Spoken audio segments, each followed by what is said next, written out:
Yo, it's your boy Project Pat. I'm in the building with the beautiful, the loving, crazy. Whatever words I'm looking. I need some descriptive words. You know the words you look like. I can't think. Give me some more adjectives, Kev. Give me some adjectives, Kev. Adjectives? Yeah, give me some adjectives. Give me some big words that jump out. Exotic. The exotic. Yeah, you see the hair color. And I'm here with the beautiful. What's your name, lady? Shantell Marie. Shantell Marie. I'm not ready for her yet. We doing an intro. So this is the 12th episode. I've been going for a little minute, like a couple weeks to be exact. I went out to her show and I seen an interesting specimen. I ain't gonna say human being, I'm gonna say specimen. This lady was fire. she was fire. I mean, I sat in there. We were supposed to be there. I'm gonna tell the whole story too. We were supposed to be there at 4. They ain't start till 6. But you know, the spirit, her spirit and the energy of Venom, as you call yourself. Is that what you call yourself? Well. We going into that later. We still in my intro. Venom's spirit really came. I keep saying Venom. This young lady next to me really just kept on. Her spirit just kept gravitating toward me. So I stayed and I watched. You know, after listening to 28 other artists that I had no interest in. I'm gonna be honest. I'm gonna be brutally honest. But except for maybe 3. I ain't gonna say no names. I ain't shouting nobody out. This is my show. But when I seen her performance, I was like, you know what? That'd be a good candidate for Pat TV. And you know, me and my guy, Killer Kev, behind the camera, and you know, and you know, of course, without her manager, it's gonna be possible. Miss Tiffany Diva. Yes. You say something. Hey yo, what's up? Then you can't put the camera on. There she goes. She all dolled up. She sped here. She turned a 35-minute ride to an 8-minute ride. Had to make it work. Yeah, she made it work, and that's what I'm saying. Teamwork makes the dream work. But without further ado, who are you?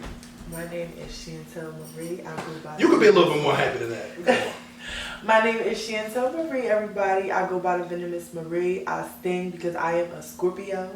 And I use my Scorpion nature to the best of my ability. Yes, I sting. I have an aggressive, spicy, great personality, and it can't be mimicked, okay? Often imitated, but never duplicated, okay? So that's what it is. It's the Venomous Marie. We down here at the Pet Show. So let's get it popping. I'm so excited. I asked this lady to give me a drop. She gave me a whole drop. I'm so used to giving a drop. You know, I did. No, we do that before the show. We chilling right now. We chilling. I know. I'm used to let me ask you a question, right? Before I really start getting to the nitty gritty of the show. What is this I sting thing? Is this like a movement? Like, what is this? I heard you say I sting. What's that? Like, I know bees sting, and I know you looking like a bumblebee. You looking nice. You stinging all over my apartment. So what is this I sting? What is this I sting thing? Okay, so basically, I sting is one of my catchphrases, and I came. Can you say it? Can you say it for the audience? I sting, bitch. Ooh! That shit is fire. That shit is fire. Go ahead. So I came up with it because, of course, like I said, I'm a Scorpio. When you think of a scorpion, they have a stinger, and they release venom. So when I came up with this whole brand and everything that I was trying to do and put it together to represent me, I said, okay, I'm a Scorpio. You know, the scorpion represents the Scorpio. So why not use that and make something powerful out of it? Like, if you think about venom, it could kill you within a matter of seconds. It's very powerful. You know, that sting alone is just, you don't want to be in the way of something like that when it's coming your way. You know what I'm saying? But for me, I don't use it in a negative way. I use it in a way to show my power. To show my power as who I am, and also my power as a woman. And just to show that, you know, not to be cocky, but I'm just in my own lane. Like, I'm doing my own thing. I don't, you know, I'm not looking to be anybody. I'm not looking to be in competition with anybody. I created this solely because this is exactly where I wanted to stay. I wanted to stay with myself. You know what I'm saying? Staying true to me. So the concept of the yellow hair comes from venom. So let me ask the question, right? What's your venom, right? If your venom could be a flavor, what it would be? Would it be like Ciroc? It would be sour. Why sour? Why sour? Because I know when you think of Scorpios, we think of freaks. We think of freaky. Scorpios are typically freaks. Well, I said sour because, you know, usually people still eat a Sour Patch or something that's sour. You can still withstand it, but it's just a lot to handle. You know what I'm saying? It's a lot to handle. it's a lot to handle. So, you know, it's sour. Like, that's why when you see my 3 emojis that I drop under every picture or post that I post, I always put the sour face with the tongue sticking out, the fire, and the scorpion. Okay. Because it represents that, oh, you just about to get all this spice. You just about to get all that power, and I sing. So that sounds like sweet and sour chicken. you got the Sour Patch, and the Sour Patch is climbing up here and dropped the pineapple in the girl's car. But guess what? She still loves him. Right? Absolutely. Absolutely. So it's you just. I used to share Sour Patches in the back of the classroom back in high school days. You know, I used to share sunflower seeds and winter fresh gum and all this stuff. That one pack of gum used to go so far. So far. That's too funny. No, with that being said, like, tell us a little about yourself. Give us a brief little bio. We ain't even going into the whole story because I want to really get deep into Shantell Marie. So I want you to give us something small, something that you want us to know about you. So I have been singing since I was 5 years old. When I was a child, my grandmother used to have these Sunday dinners, and every Sunday we would put on the talent show for her. And this is where it started, the creativity, the artistry, the music. This is where it came from. My family was based around music. I come from a musical background. My mom is actually an MC.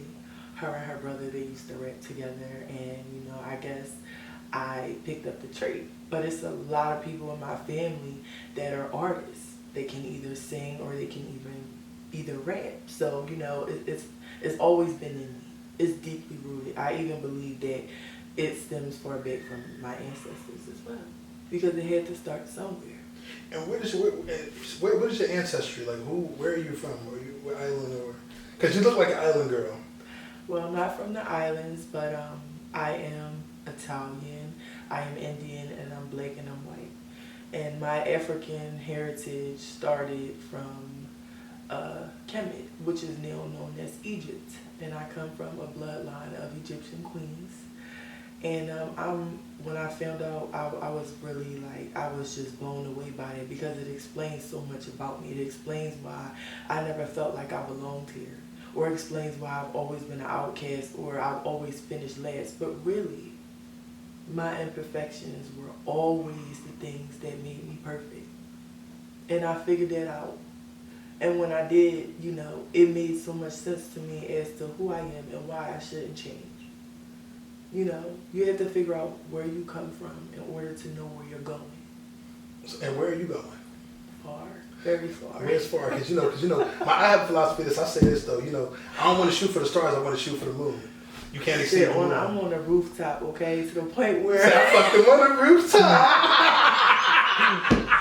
knew he was gonna do that. That's my shit, yo. With you, yo. We have, as y'all can see, we have a personal engagement as well. I actually call her shit when I wake up. I'm like, I fucked her on the rooftop. That shit is fire. So that should be a catch when you come on stage. Like, just come in, like, yo, this girl's crazy. That's very bold. No, but that, like, you know, like, everybody has their own, like, Rick Ross coming in like he just ate a steak. You know what I'm saying? So he comes on there, the energy, you just say so. I agree. And you know what? I'm definitely going to take that into consideration. Please do, because as one I don't say biggest fans, because you know you got a whole lot. Even if I don't say those specific words. What you gonna say? Give us a description. I like upper echelon shit. I'm talking about the rooftop where nobody can see. Oh shoot, I'm looking. Keep it cute. You can see it on Miami rooftops. That's right. Keep it cute. You gotta keep it cute. Gotta keep it classy. All right, so I got another one for you, right? I noticed you have a nice ensemble. You're very beautiful, well shaped. So, would it be safe to say that one of your hobbies is modeling? Yes, I actually model. Oh, I'm fire. So along with that, model, since you said that is one hobby, what are your other hobbies? And could you elaborate on for us? Yeah, so I modeled for 8 years.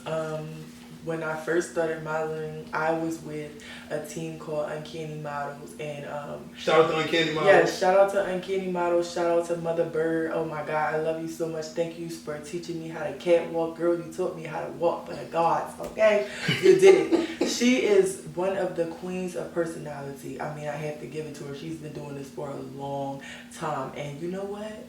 The first time that I walked through her door, she said to me, she said, "Walk."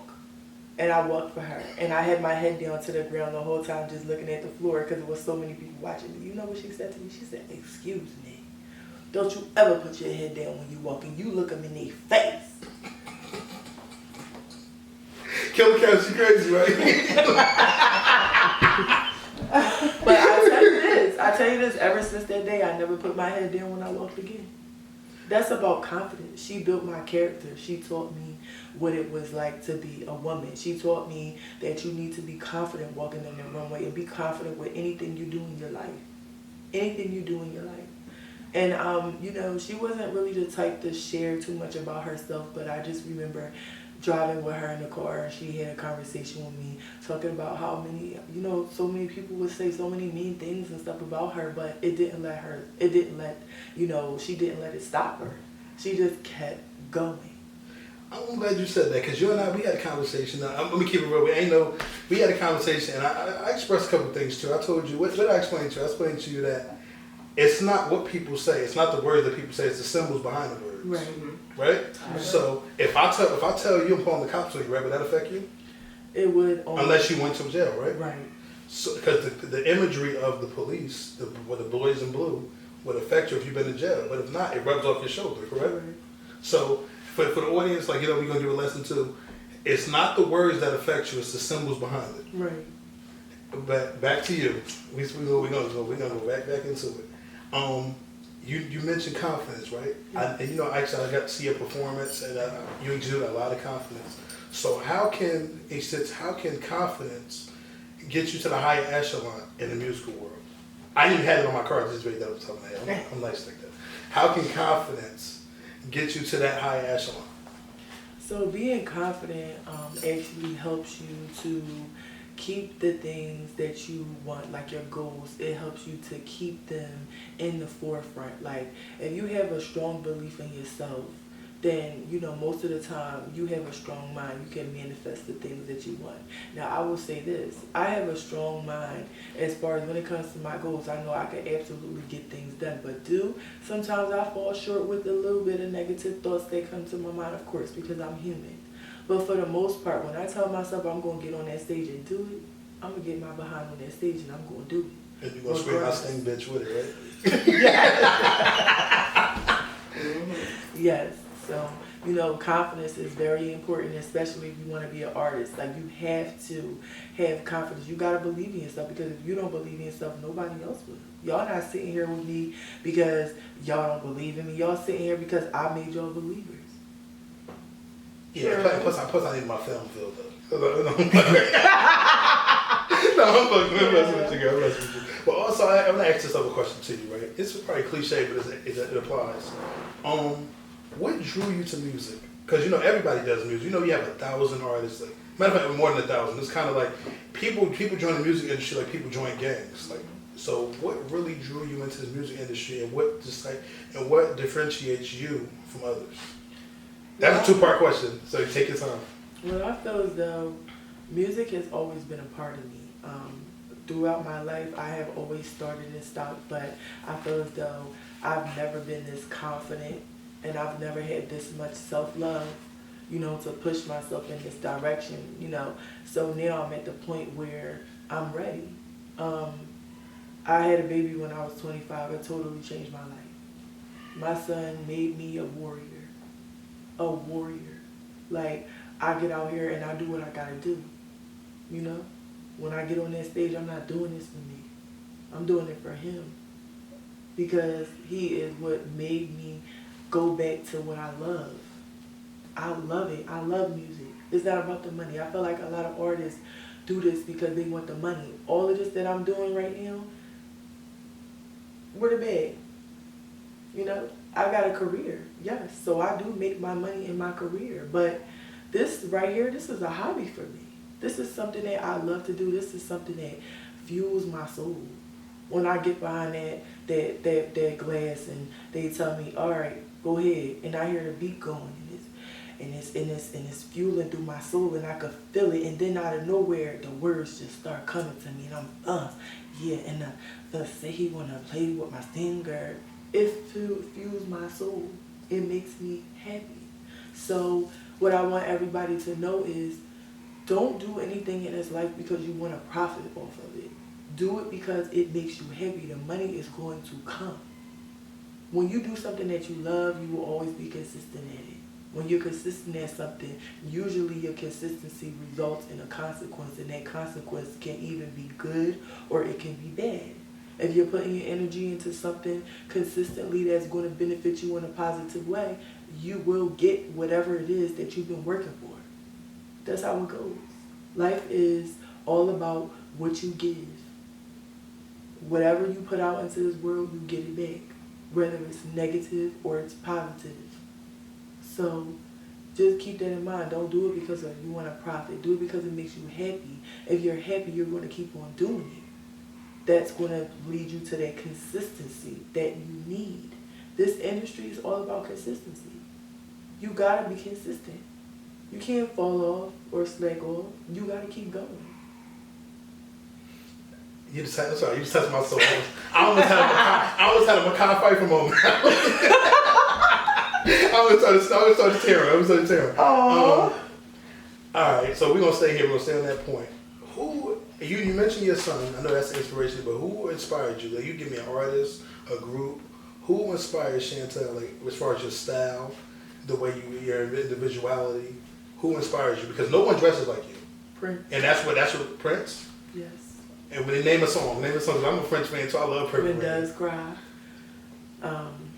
Purple Rain. He got a couple of them. He got a couple bangers that I really just, the man was just, he was not afraid. I'm in the living room like, maybe I'm just like my mother. She's never satisfied. She's never satisfied. You almost had, the set almost got shut down. The set almost got shut down. You don't put on the Prince. He's about to turn my camera, about to turn the purple lights on. Listen, right, when I was a kid, my mom bought me this guitar. And the guitar was the spitting image of that purple guitar that Prince had with that purple suit on.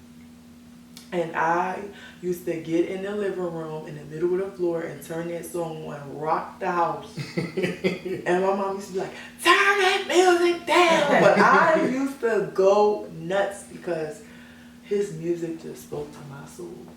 Every time I would hear it, I would wake up no matter what mood I was in. It would just make me want to dance. It would just make me want to sing. And I knew that was what I was supposed to do. That's my purpose. This is my purpose. Don't nothing make me feel like that makes me feel. Yeah, she dropped some jewels. With that being said, you just gave us a little Prince thing. What is your creative process like? Like when you're in the studio, do you like put the headphones on like this and cover your ears and go crazy? Do you have to have inspiration? Do the people around you motivate you? Like, what is your creative process when creating a track? Like this is the studio. How would you go about creating some art? Well, number one, I'm a very organized artist. Like, I like for to already have things settled. Like, I like to have the beats prior to the studio session. So I like to sit and, brainstorm at least a couple of days before my session and actually write some things and, memorize it because, time is money and you get in there, you got an hour, 2, 3, 4 hours booked and you got to get at least 3 or 4 songs done within them 4 hours. So it's always good to come prepared. You don't want to waste your money. You don't want to waste anybody else's. So you got. If it was me, I'm just cramming all that shit in 1 hour. You said $25 an hour. This shit started in 5 minutes. Well, it's just good to make sure that you're prepared because you can have 4 hours and you took that 4 hours on one song because you didn't prepare yourself before you got there. You didn't memorize your lyrics. You didn't make sure that you had your rap together. So now, the time that you should be in the studio recording and banging that song out, you sitting there writing. And it's like I work with different people in the city and a lot of times they feel as though they can do it just how they want to do it. But when you're dealing with an artist, each artist is different. If I come to you and I already got my strategy on how I make my music, you can't come and tell me, oh, you got to write this here. No, that's not how I work. Please send me the beats ahead of time because I like to be prepared. I like to make sure I have my lyrics and stuff memorized, and I like to get straight to business when I get in the booth. That's me. I'm Marie. Everybody's different. So professionalism, organization, that's like a big thing for me. Like any producer or any engineer that I've ever worked with in this city, you know, they will all tell you like, she comes ready to go. She don't play. What's the average day in the life of Shantell? Well, Venom. I'm gonna go with Venom. I like the Scorpio. I think Shantell's boring. I wouldn't know Venom. I wouldn't know the Venom. Jeez. The Shantell, that's the American Red Cross. You taking my blood, you know. I want to know the Venom, the nightlife. That girl. Who's that girl? And then we're gonna get to Shantell, because you know, without Shantell can't be no Venom. Right. Without Venom can't be no Shantell. Without Michael Jackson can't be the Jackson 5. So,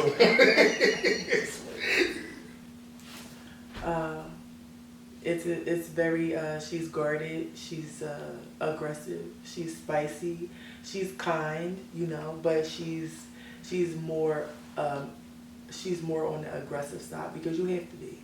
This industry is ran by a lot of men, and you must be on your guard. You have to come about business. You have to stand your ground, especially being a woman in this industry. You must come ready and prepared for anything. Sometimes I'm in a studio and there's 20 men in the studio with me and I'm the only female, you know? But you have to present yourself in a way where they know that a level of respect is a must. So, you know, I'm me. When I walk into the room, I demand that attention, I demand that respect. That's Marie. She's not afraid to be outspoken. She's not afraid to be spicy. She's not afraid to say you to sit down. Sit down and let me show you what this venom do. You stress, Boo Marie, about to take the load right off of you. Yeah. You don't want to miss this thing. I can't lie, yeah, I'm the shit. I really do my thing. That's Marie. Talk your shit, yo. Talk your shit, yo. Talk your shit. All right. So, all right. Let me go a little slightly deeper. You know, not too much. You're not ready for it. How has your music journey been so far? Has it been rocky? On a scale of 1 to 10, is it a 5? Is it a 6? Is it a 10? You know, explain that. I want you to share. I don't want a cliche answer like, oh, it's nice and all that stuff. I don't want that. I want to know. You want the spice? I don't want no spice unless it's on my steak. But that's it. Okay. But no, yeah, we want the audience. We want the spice. I'm cool. You know, this for the listeners. The listeners shall not be denied. So, well, the day in the life. I would say that this is moving at a very rapid pace for me, and it's only because of the effort, the work effort that I put in.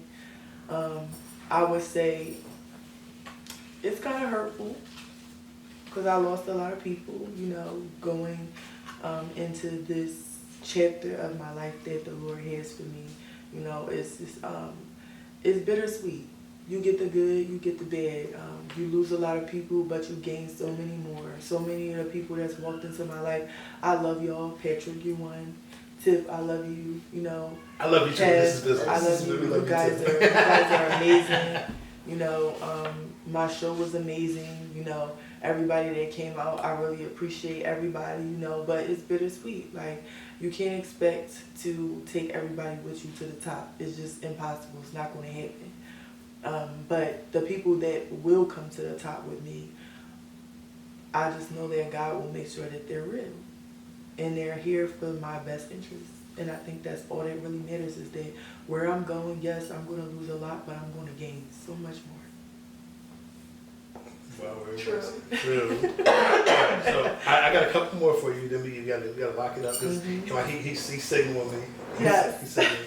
So how has chasing your dreams affected your life? Because, you know, some people may think a dream is like just a regular hoop dream. It's just something that it can't be accomplished. So how has this affected your life? Do you fall victim? Because I know we all do, but do you let the stereotypes of others affect who you are as a person? You can say yes, no. I hear it. I hear the things that people say. Give me some examples of some things that might deter you from accomplishing your goal. Like, give me some examples.